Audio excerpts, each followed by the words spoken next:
Dito natin malalaman kung napiyok pa nga. Dito natin malalaman kung kaya bang bumuhat ng top 8 global CC sa solo RG. So sabi ko dito guys, pag nabuhat niya yung laro, i-content ko siya.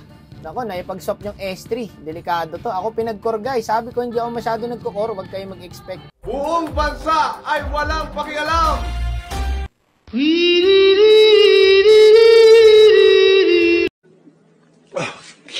Ayoko sana mag-jungle guys kasi nakakaya sa top 8 global. Top 5 universe lang ako eh. Ang laking bawas kasi niyan guys pag natalo kami rito. Pero hindi tayo papayag na masisira ang MMR ni Idol. Gagalingan pa rin natin guys. Hindi naman makaka-retry sa akin to eh. Actually, ako nga ang bumuhat sa top 8 global guys eh. Top 8 global ka lang boy. Top 5 universe ako. Masyado na paaga yung ulti natin doon pero okay lang. Magaling nga pala yung Kadita dito guys. Shoutout sa Kadita na to. Hindi naman makaka-retry to eh. Top 5 universe ako eh. Paano makaka-retry tong isang normal na ling lang? Oh, di ba? Tapos trinash ko guys para gumanda yung laro. Bata ka pa boy. Yabang mo! Charot lang. Good vibes lang guys. Okay? Hindi po yun talagang trash talk ha. Pampaganda na lang laro.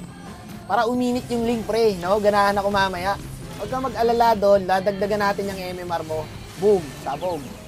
Isa prank. Mukhang mababawasan ang MMR mo boss. Hindi dumadamage yung top 8 natin guys. Moskov sumibat pang. Palo. Malaki lara guys. Naka-double kill po. Patay ang Ogag. Top 8 global. Patay rin ang Ogag. Patay tayo dyan, boss. Nako, nabigyan na naman siya, guys. 0-2 na. Mukhang kinakabahan ng top 8 global CC natin, guys, ha. Nako, masamang pangitain. Namatay na naman si Idol. 0-3 na. Mukhang kailangan na nating kargahin tong top global na to, guys. Kaso walang sumuson, pre. Kung umabot ako sa Lord, guys, kuha ko yun. Kwento ko to, eh. Kuha ko talaga yun. Tapos dito guys, nakill na siya.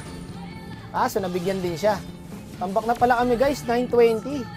Sabi ko, zone nyo lang ako. Di makaka-retry yan. Ayan. Nako, ubos tayo. Nakuha pa nila yung Lord. Bakit damage CC? Sabi ng Moskov. Marunong ka pa, boss eh. Top global na yan. Hayaan mo siya, discarte niya yan. Uy, hindi tumama. Well played daw. Trash talk ba yung well played guys? Parang trash talk eh, no? Patay tayo dyan. Sumakto yung second skill ko sa Guinevere. Sabi na nga ba, nagpapaagat lang to eh. Ayan na oh, nagpapakilala na oh. Dahilan siya kung bakit nakadamage CC siya guys. Diba? Triple kill? Hayaan nyo dumiskarte eh. Marurunong pa kasi kayo eh. Narating na yan ng top global. Alam niya na ginagawa niya. Okay? Lord, ngayon, papasok tayo tapos hahantingin natin yung Leslie. When well played tayo kanina na ito boy eh. Pakainin natin to ng fishball. Pang! At mukhang patay rin ako. Okay lang, at least nalabas ko yung galit ko. Gagawin, sakit na. Grabe na yung CC pre, naka-damage type kasi, no? And the ball, guys. Sabi sa inyo, nagpapaagat lang siya, eh. Gagawin, sakit na, no? Nung lumate game na, guys. Sabi ko sa'yo, boy, hindi ko papaya yung MMR mo, eh. O, diba? Binuwat ko kami ng CC. Sabi ng Moskov, naka-damage type daw yung CC, guys. Hindi naman, ah. Okay lang mayroon tong tao na to. Kaya naman pala eh, top global ruby din siya guys. Ito yung ML niya guys. Okay, flex natin siya. So ayun. Nabuhat natin, nabuhat kami.